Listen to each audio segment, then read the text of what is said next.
Baik, Assalamualaikum warahmatullahi wabarakatuh, Mas Helmi. Terima kasih sudah meluangkan waktunya nyambangi Ngaji Roso, Mas Helmi. Sama-sama, Mas Hendra. Sebuah kehormatan ya bisa ngobrol langsung dengan Mas Helmi, salah satu orang yang berada di circle terdekatnya Mbah Nun gitu ya, sering membersamai Mbah Nun dalam mengunjungi, menyapa saudara-saudara kita dimanapun berada gitu. Tentu ada satu pelajaran yang mungkin perlu kita elaborasi teman-teman, bagaimana Mas Helmi mengambil pelajaran yang paling berharga yang kemudian mungkin bisa berpengaruh terhadap hidupnya Mas Helmi dari sosok beliau. Apa Mas, mungkin bisa diceritakan Mas? Ya, saya rasa tidak jauh beda dengan yang dirasakan teman-teman jamaah pada umumnya, bahwa sosok Mbah Nun ini adalah guru kita semua. Guru dalam arti yang mengayomi kita, kemudian juga menemani kita, mengajak kita melanglang buana ke berbagai rasa ya, ada kegembiraan, kemudian juga diajak berpikir, kemudian juga diajak menep dengan zikir, dengan sholawat, dan berbagai macam rasa yang teman-teman semua diajak. Dan menurut saya ini satu privilege bagi jamaah Ma'iyah, karena Mbah Nun itu mengajak kita kepada kekayaan, kepada khasanah ya. Terutama sekali dalam hal ini adalah khasanah rasa dan ilmu atau keilmuan. Dan saya sendiri selalu belajar pada setiap perjumpaan beliau dengan jamaah Ma'iyah khususnya, atau masyarakat pada umumnya, di setiap sinau bareng. Jadi saya mencatat, saya ikut mengambil pelajaran, terutama sekali adalah pelajaran hidup ya, kehidupan. Saya ingin memberi contoh satu. Dalam sinau bareng di Desa Besole, Kecamatan Besuki, Tulungagung. Itu di sebuah desa yang hadir itu ribuan, Mas Indra. Ribuan, dan banyak juga anak-anak muda yang hadir. Terus seperti biasa ada sesi tanya jawab, ada sesi dialog gitu. Nah, banyak sekali yang angkat tangan tuh, banyak sekali, dan kalau enggak dibatasi nanti bisa sampai subuh acaranya. Nah, malam hari itu 10 orang yang kemudian diterima untuk mengajukan pertanyaan. Dan pertanyaan pertama ini dari seorang anak muda, dan pertanyaannya ini menurut saya mendalam gitu ya, mendalam, tapi juga sangat penting untuk kita simak menurut saya. Pertanyaannya itu seperti ini: Mbah Nun, bagaimana caranya menjadi manusia yang benar-benar manusia sejati? Gitu tuh Mas. Pertanyaannya di sebuah desa. Masih muda ya? Masih muda. Dan itu pertanyaan yang serius gitu ya. Pertanyaan serius, sangat mendalam dan filosofis gitu.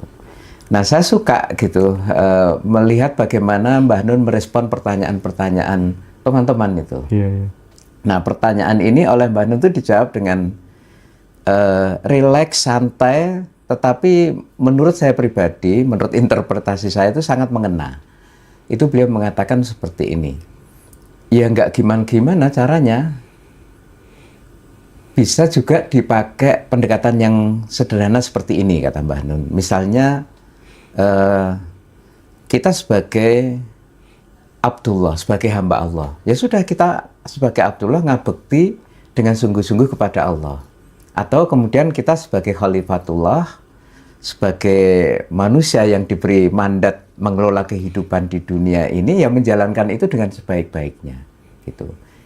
Itu caranya seperti itu menurut Mbah Nun. Jadi nggak rumit-rumit amat gitu.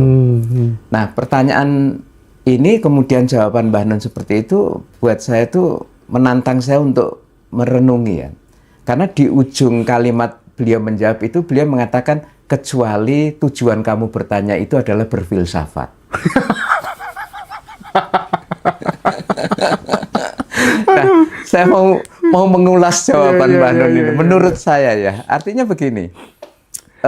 Kalau dijabarkan gitu ya, kalau kita hidup dengan sungguh-sungguh, intinya kan Mbak Nun mengajak kalian sungguh-sungguh saja di dalam hidup ini, Iya, iya. ngabekti ya dengan sungguh-sungguh, bekerja sungguh-sungguh, berkreasi sungguh-sungguh, berinteraksi dengan orang lain sungguh-sungguh, bekerja mencari nafkah untuk anak istri sungguh-sungguh, terus apa namanya, melayani orang lain juga dengan sungguh-sungguh. Semua daily activities kita, daily activities Anda jalankan dengan sungguh-sungguh, dan itu sejati gitu. Itu manusia sejati. Lah kalau yang seperti itu bukan sejati, terus yang sejati itu yang kayak apa? Kan begitu. Oleh karena itu kata Mbah Nun juga, boleh jadi dengan Anda melakukan kebaikan, rutinitas harian yang bagus, yang positif, yang kreatif, yang apa namanya, membuat hidup kita itu terpenuhi kebutuhannya dengan baik, itu meskipun Anda itu tidak sadar secara kognitif bahwa Anda itu manusia sejati, itu sudah sejati, dan itu lebih penting. Nggak penting Anda sadar atau nggak sadar gitu loh. Nah, kenapa ini buat saya mengesankan? Karena diam-diam barangkali kata sejati itu tertanam di dalam bawah sadar kita itu sebagai sesuatu yang kayak itu tidak terjangkau. Iya, betul, betul, betul. Tidak terjangkau. Entah sebabnya apa, mungkin juga ada sebab yang lain. Nanti mungkin kita sampai ke situ. Nah, tidak terjangkau. Padahal kita menjalankan hidup ini itu kan pemahaman kita tentang keagamaan itu seharusnya tidak lepas dari bingkai psikologi keseharian kita. Psikologi hidup kita ya, hidup manusia itu mengalami cobaan, tantangan, mendapatkan rasa senang, gembira, dan lain-lain. Nah, bagaimana kita meletakkan makna tadi itu kesejatian itu dalam konteks keseharian. Jadi bukan out of keseharian kita, bukan sesuatu yang letaknya di langit yang tidak terjangkau gitu.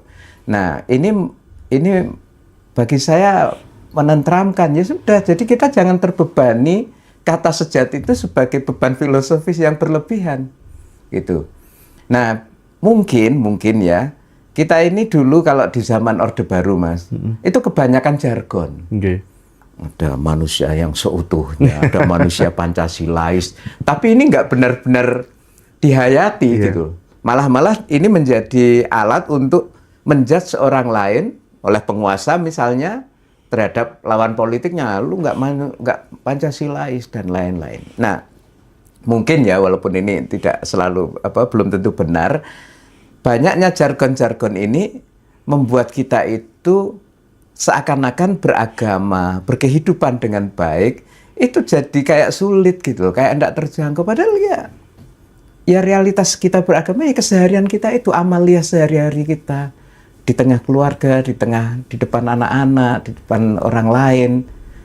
Akhlakul karimah kita bagaimana? Kalau kita semakin baik kualitasnya dalam laku keseharian itu, ya itulah kesejatian menurut Mbah Nun gitu. Bukan sesuatu yang beyond, kecuali tujuannya berfilsafat. Yaitu gitu, Anda akan membuat rumusan-rumusan sedemikian rupa gitu. Tapi nek nggo laku, ya seperti itu. Itu buat saya sederhana menurut saya, tapi itu siap untuk dipakai gitu. Bener banget. Seperti itu, Mas. Itu salah satu yang saya menghadirkan kesejatian dalam kehidupan sehari-hari gitu. Gapnya jangan jauh lah term-term ini gitu. Itu Mas Hendra. Ada nggak Mas Helmi momentum di mana Mas Helmi diajak sama Simbah gitu ke tempat-tempat pengajian tertentu di mana yang kemudian isinya orang-orang yang bermasalah mungkin? Oh iya. Saya tidak jauh-jauh Mas, di Mojopat Syafaat di Yogyakarta itu pernah ada laki-laki anak muda. Jadi Mbah Nun itu bertanya ke mereka, kalian kok kesini terus? Kenapa? Apa nggak bosan gitu kan, kata beliau. Beliau ini melempar pertanyaan untuk mengidentifikasi gitu ya. Terus ada yang pada angkat tangan gitu beberapa. Terus salah satu yang angkat tangan tadi itu kemudian menceritakan kenapa dia datang ke forum pengajian beliau ini di Mojopat Syafaat? Kata si anak muda ini, karena saya ini manusia yang belum baik, kata dia. Dan dia baru kali itu datang, terus dia menceritakan bahwa saya itu ingin mencari cahaya sejati, kata beliau, cahaya sejati. Dan kemudian dia cerita bahwa di dalam hidupnya di kemarin-kemarin hari itu dia suka apa ya namanya, mabuk gitu kan, kena narkoba gitu. Nah uniknya dia cerita, nah saya itu Mbah Nun ketika saya ngefly itu karena narkoba itu, di tengah-tengah ngefly itu saya malah ingat Allah. Semua hadirin tertawa gitu ya, kalau Mbah Nun tersenyum gitu. Terus dia kemudian Mbah Nun merespon, Anda ini unik sekali, apa sudah lagi ngefly kok ya dipergoi Gusti Allah kan gitu kan. Lalu kemudian Mbah Nun menerangkan, ya ini kita belajar dari apa yang dialami adik kita ini, bahwa kadangkala hidayah itu datang melalui rute yang tidak terduga, atau kita nggak bisa sepenuhnya mengendalikan kapan datangnya hidayah itu. Tapi ini juga bukan lantas kita mengatakan supaya kalian dapat hidayah terus ngefly loh, bukan kan gitu kan. Nah, lalu Mbah Nun mengatakan, memberikan nasihat gitu. Biasanya kan kemudian dikasih wirid gitu. Kalau ini enggak, kali ini beliau tidak memberikan wirid, tetapi malah bercerita seperti ini. Nah kamu ingin mendapatkan cahaya sejati, kata Mbah Nun. Nah cahaya sejati itu kan menurut Mbah Nun Nur Muhammad, cahaya yang terpuji. Dan yang memuji itu adalah Allah itu sendiri gitu kan. Nah dalam konteks si anak muda yang bertanya ini, Mbah Nun merekomendasikan, maka cara supaya kamu mendapatkan cahaya sejati itu adalah buatlah orang lain itu berterima kasih kepada Anda. Buatlah orang lain itu dengan kamu melakukan yang baik kepada dia, melayani dan lain sebagainya, sehingga Anda dipuji oleh mereka itu. Nah ini jawaban saya itu kan, jawaban beliau menurut saya bagus ya. Maksudnya gini, mengena dalam arti, kenapa jawabannya seperti itu? Karena boleh jadi efek dia melakukan apa itu, hal-hal yang dia ceritakan, nge-flash segala macam, itu kan terlepas dari masyarakat dia. Nah dengan beliau menyarankan lakukan hal-hal yang baik sehingga orang lain itu berterima kasih dan memuji Anda, itu kayak direintegralisasikan kembali dia ke dalam komunitinya, di dalam masyarakatnya. Dan Mbah Nun berharap dengan cara itu nanti dia akan menemukan apa yang dia cari gitu. Nah jadi ketika Mbah Nun itu merespon dalam tanda petik teman yang punya masalah itu jawabannya menurut saya tuh enak gitu loh ya, memanusiawikan si anak ini tanpa ada judgement yang berlebihan, tapi dibimbing, coba kamu lakukan, seneng berbuat baik di masyarakat, nanti kan pelan-pelan dia akan tergerak untuk memahami, oh ternyata kebahagiaan, kegembiraan itu bisa dalam hal-hal yang baik. Itu yang salah satu ya. Selalu jawaban beliau itu memang benar-benar out of the box gitu ya. Misalnya kalau ditanya soal uang gitu kan. Selama ini kan kita, katanya Mbah Nun ini jangan mengejar-ngejar yang namanya uang, karena kamu tuh lebih tinggi derajatmu dari yang namanya uang. Buat situasi di mana kamu tuh benar-benar bisa dipercaya. Maka uang hanya akan menjadi efek moral saja gitu kan. Itu kan, oh iya bener juga ya. Kalau kita udah dipercaya, ngapain kita ngejar-ngejar uang lagi gitu kan. Nah, hal-hal seperti ini tuh yang menjadi sesuatu yang unik dari diri Simbah gitu, Mas Helmy gitu. Termasuk kemudian bagaimana beliau mampu merangkul orang-orang yang secara mainstream dianggap sebagai orang jahat dan lain sebagainya. Itu kan kayak dakwanya beliau ketika di penjara itu kan menarik ya. Mas Helmy ada nggak pengalaman yang misalnya di salah satu LP gitu? Ada Mas. Salah satunya waktu itu beliau datang di Kediri, lapas Kediri. Terus beliau, semua penghuni lapas itu ada di masjid, dikumpulkan semua untuk mendengarkan pengajian sama beliau. Dan sama Kiai Kanjeng enggak? Beliau sendiri. Okay. Saya ikut menemani dan beberapa teman yang lain itu. Saya senang bagaimana beliau itu menyentuh hati mereka gitu ya. Jadi beliau datang tidak dengan apa namanya fatwa-fatwa yang sedemikian rupa. Cuman diajak naik bahasanya Cak Zaki itu, Mbah Nun itu gede kayak hatinya orang-orang itu. Nah, ini masjid, terus di kanan kiri masjid itu ya kamar-kamar penjara itu, yang tinggi-tinggi, pintunya besar, kokoh gitu-gitu. Terus Mbah Nun mengatakan, kalian ning kene iki enak lho. Wis ora mungkin ono maling mlebu kamarmu to, kamare lawange wae kokohe kaya ngene. Itu semua ketawa. Orang-orang ketawa semua. Ketawa semua. Aduh, Ora mungkin ono banjir dhuwure kaya ngene kan enak ning kene iku. Misale njoboe urung karuan. Itu semua penghuni itu terhibur, tertawa gitu. Jadi kayak diajak melihat sesuatu dari sudut yang lain. Kelihatan bercanda, tapi itu kayak membuka insight gitu ya. Ringkas cerita dengan pola-pola seperti itu baru kemudian Mbah Nun menyisipin sesuatu lah. Pokoknya kalian di sini tuh manfaatkan untuk meningkatkan diri, untuk baik. Nggak mesti jelek berada di sini pada saat seperti ini. Teman-teman tuh punya kesempatan untuk apa ya istilahnya itu menikmati tahap proses tertentu dalam hidup mereka sehingga nanti ketika keluar itu bisa lahir kembali dengan maksimal gitu. Begitu selesai acara itu Mas, Mbah Nun jalan tuh semua penghuni tanah tadi berdiri mematung kayak nggak mau ditinggal. Ya Allah. Karena sentuhan-sentuhan tadi itu saya masih terkenang. Seperti itu. Jadi semua itu berjajar menunggu Mbah Nun berjalan meninggalkan mereka itu, nguntapke gitu. Dengan rasa yang seakan-akan jangan tinggalkan kami dong Mbah kayak gitu. Itu di lapas Kediri. Seperti itu. Terus sempat juga yang belum lama itu di lapas Porong di Sidoarjo itu. Sama Mas Helmi juga? Sama Kiai Kanjeng malahan sama waktu Kiai itu ya, saya juga ikut. Nah kalau yang di Kediri itu beliau sendiri gitu. Sangat terkesan saya waktu di Kediri.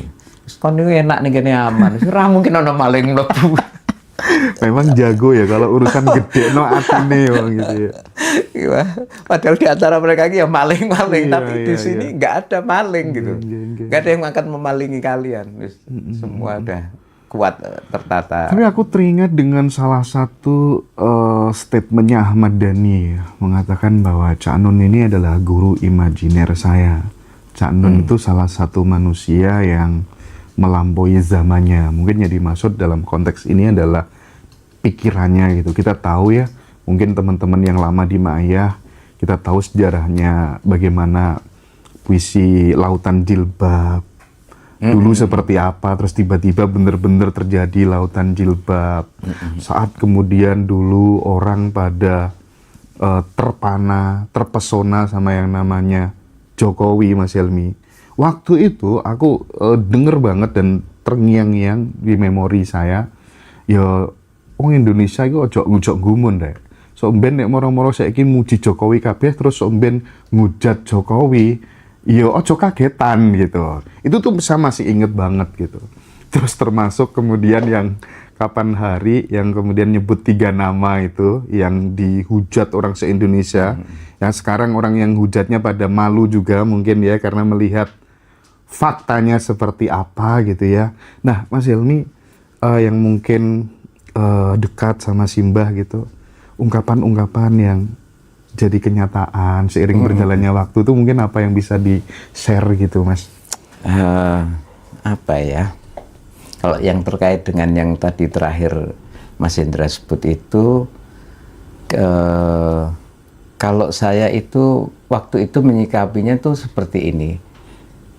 Kalau ada sesuatu yang misalnya sesuatu ini saya lempar gitu ya, apalah namanya, terus menimbulkan reaksi. Itu kan tidak hanya semata-mata karena lemparan ini ya, tetapi juga bagaimana kondisi orang yang itu bagaimana posisinya. Itu akan ikut menentukan respon dari orang-orang yang berada di sekitar peristiwa itu atau lemparan tadi itu. Jadi nggak bisa semata-mata satu sisi gitu ya. Nah,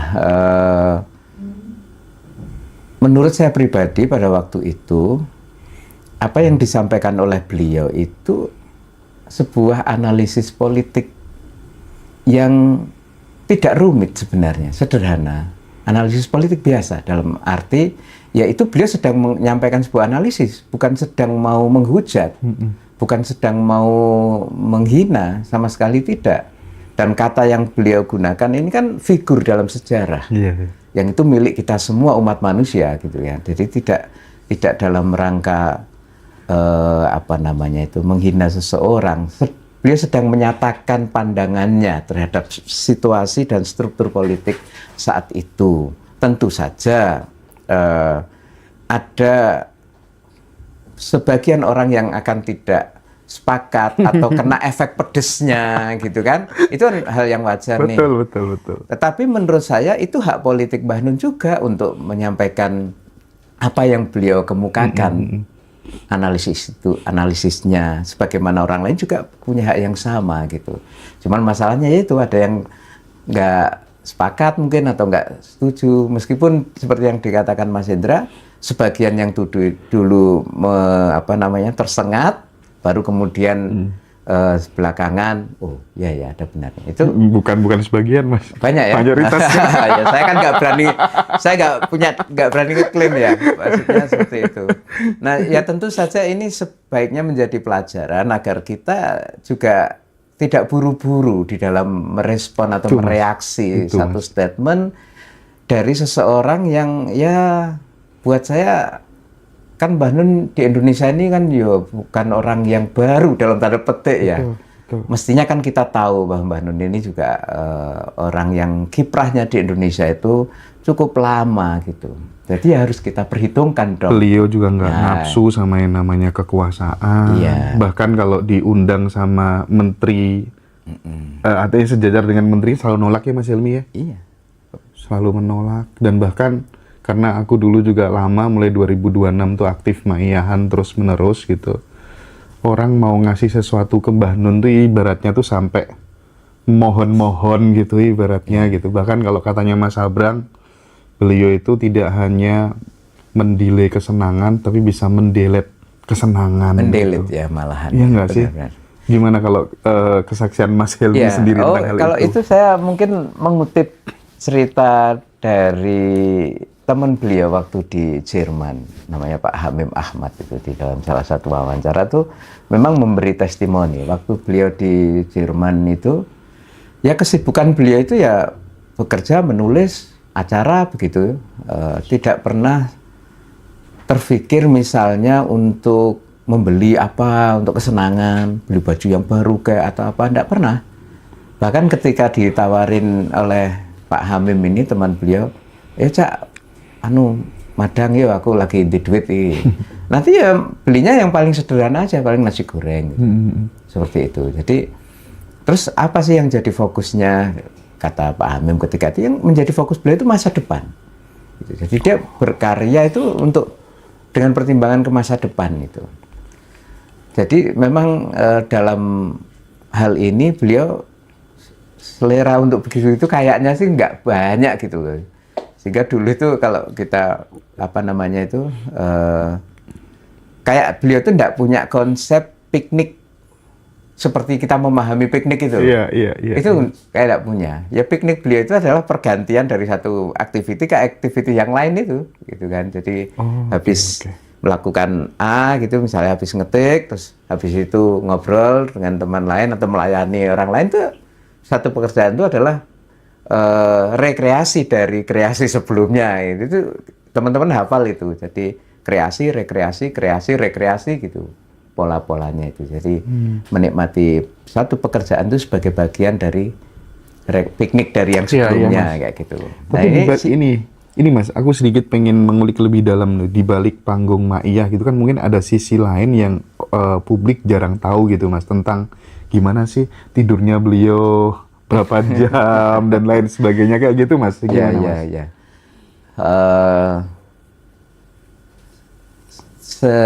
Sependek yang saya tahu ya, maksudnya kalau volume tidur itu memang tidak banyak beliau itu.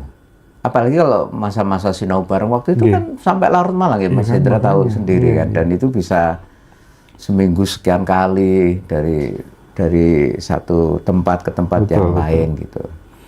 Nah, tidur beliau itu menurut saya ya, yang beberapa kali gitu, itu tidak banyak. Kadang-kadang beliau tertidur ketika di perjalanan gitu. Terus habis acara itu pernah saya itu acaranya mungkin di Kediri kalau nggak salah, Jawa Timur. 2:30 dini hari itu kita baru nyampe hotel untuk istirahat. Saya jalan kaki sama Simbah karena kamarnya berdekatan gitu. Nah, ketika sampai mau ke kamar beliau bilang ke saya, "Oke, engkau ketemu ya, sarapan ning ngisor." Gitu. "Oh, nggih, Mbah." Udah masuk kamar, saya juga masuk. Kemudian saya tidur, terus subuh, habis sholat subuh saya tidur lagi. Ketiduran saya, bangun-bangun udah jam 7 lebih, 7:15 atau hampir 7:30. Saya kaget, waduh, janjian tadi sama Simbah gitu kan. Terus saya langsung aja cuci muka gitu kan. Pokoknya nggak kelihatan kusut banget, cuci muka sisiran. Terus saya turun. Ketika saya turun tangga itu, di sana tempat makan, resto, saya lihat Mbah Nun itu sudah di sana, sudah rapi, sudah seger, udah selesai mandi. Gitu. Jadi tidurnya kan nggak lama itu beliau. Dan sudah sempat bebersih gitu, udah klimis. Yang lain belum itu. Dan seger, Mas? Seger. Ya saya nggak dimarahin juga karena memang ya pokoknya janjian pagi. Tapi beliau datang lebih duluan itu, berarti disiplin, tepat waktu, dan kayaknya salah satu cara beliau itu adalah tadi ketika masuk kamar, beliau menyempatkan dulu sebelum tidur itu mandi air hangat kayaknya. Sehingga itu cara beliau untuk tidurnya pulas, tidur yang berkualitas gitu. Kalau saya nggak waktu itu ya langsung geledak aja gitu. Nah, saya dari situ tahu ada siasat atau cara beliau mengefektifkan tidur beliau. Supaya tidurnya berkualitas gitu ya. Seperti itu. Kadang di mobil, tapi tidak sering juga karena kalau saya ikut di mobil gitu ya banyak ngobrol gitu. Banyak beliau menanyakan sesuatu, perkembangan dan lain sebagainya. Seperti itu, Mas. Gitu. Ada nggak, Mas, kalau kita tahu ya, aku tuh waktu pertama kali lihat Mas Sabrang ngomong di publik tuh kalau nggak salah pas waktu teater Dinasti, lupa aku tahunya waktu itu di Mall Galaxy Surabaya ya. Itu masih belum secanggih sekarang sih Mas Sabrang public speakingnya gitu ya. Dan beberapa tahun kemudian tuh gila nih orang gitu. Dan perkembangan Mas Sabrang yang seperti itu, katanya Mbah Nun, aku tuh nggak pernah ngajarin sesuatu yang ini ke Sabrang karena jarang ketemu juga, dibuang jauh kan di Kanada dan lain sebagainya. Aku hanya ngajari yang prinsip-prinsip saja yang itu kemudian menjadi Sabrang ketemu dirinya sendiri, nggak ada bayang-bayangku sama sekali gitu kan salah satunya. Nah, ada nggak, Mas, pesan-pesan yang prinsip yang inti-inti, entah itu disampaikan ke Mas Sabrang atau disampaikan ke teman-teman Kiai Kanjeng, ke Mas Helmy pribadi, dan itu nendang banget, berkesan banget dan menggerakkan hidupnya Mas Helmy dan teman-teman gitu? Berkenaan dengan apa misalnya? Ya hal-hal prinsip misalnya, nggak boleh urip ki kudu ngene gitu. Iya. Banyak banget sih, Mas. Kalau mau disebut itu, mulai dari yang sifatnya formulasi konseptual sampai yang sifatnya siasat-siasat gitu. Nah, saya sering kok menyampaikan misalnya begini, Mbak Nun tuh sering mengatakan, urip ojo gelem rugi pindho rek. Ojo gelem rugi 2 kali, jangan mau rugi 2 kali. Gimana tuh? Nah, misalnya kayak gini nih, Mas Hendra atau siapalah. Misalnya seorang jomblo nih misalnya, dia punya pacar, misalnya. Ini contoh yang biar populer aja. Terus ternyata dia diputus sama pacarnya. Kan dia sedih toh biasanya berlama-lama gitu, galau tingkat dewa, terus meratap di medsos atau dan lain-lain. Nah, kata Simbah itu rugi 2 kali. Seharusnya dia itu cukup kehilangan si pacar itu aja, sedihnya sebentar aja. Nah, itu ngena juga. Itu saya pakai untuk banyak hal. Kalau misalnya sesuatu yang nggak menyenangkan saya ini rugi berapa kali saya ini? Saya cek. Kalau bisa rugi nganti 2 kali. Nah, itu siasat-siasat hidup yang praktis menurut saya. Nah, Mbah Nun tuh kaya akan rekomendasi-rekomendasi menyiasati hidup itu. Satu contoh misalnya, Mbah Nun tuh pernah menyampaikan dulu, nek wis jam 10 wengi kuwi, nek sudah jam 10 malam wis rasa mikir utang.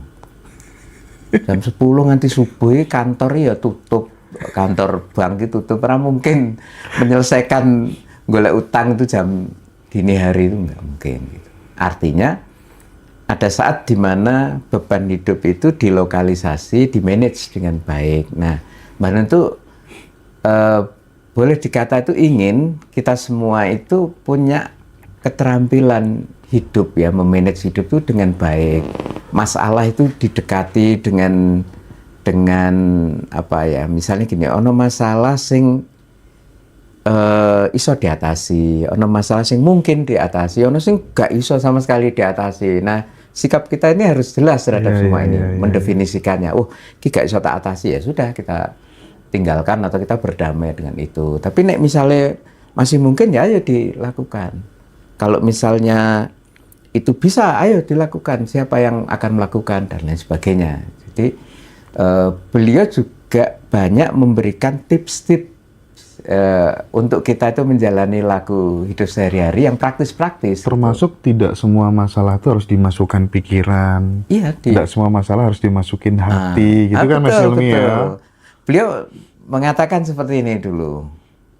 Sesuatu itu menjadi sesuatu di dalam diri kita itu karena 3 hal.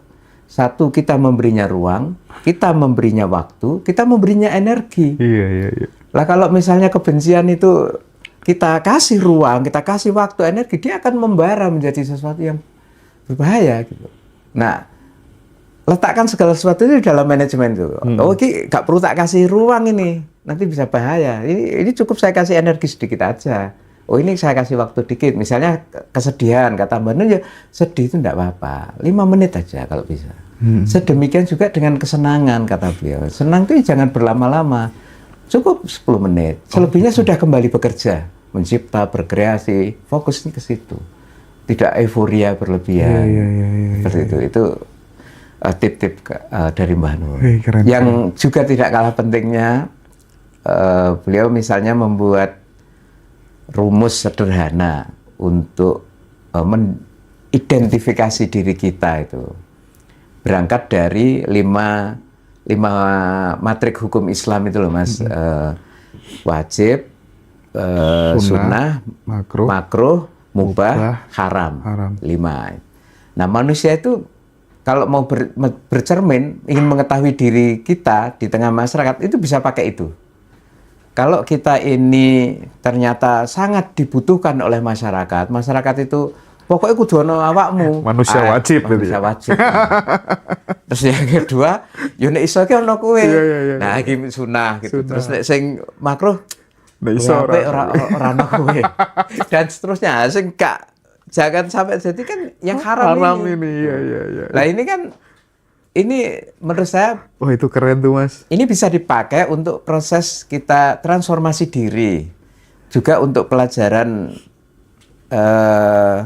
sosiologi sebenarnya, Mas. Sosiologi dan kepemimpinan. Goals-nya kita kan menjadi manusia yang wajib itu ya Mas ya? Iya, nek iso gitu loh ya. Kurangnya sunnah lah. Iya, sunnah. Makruh ini sudah agak harus gelisah kita ya.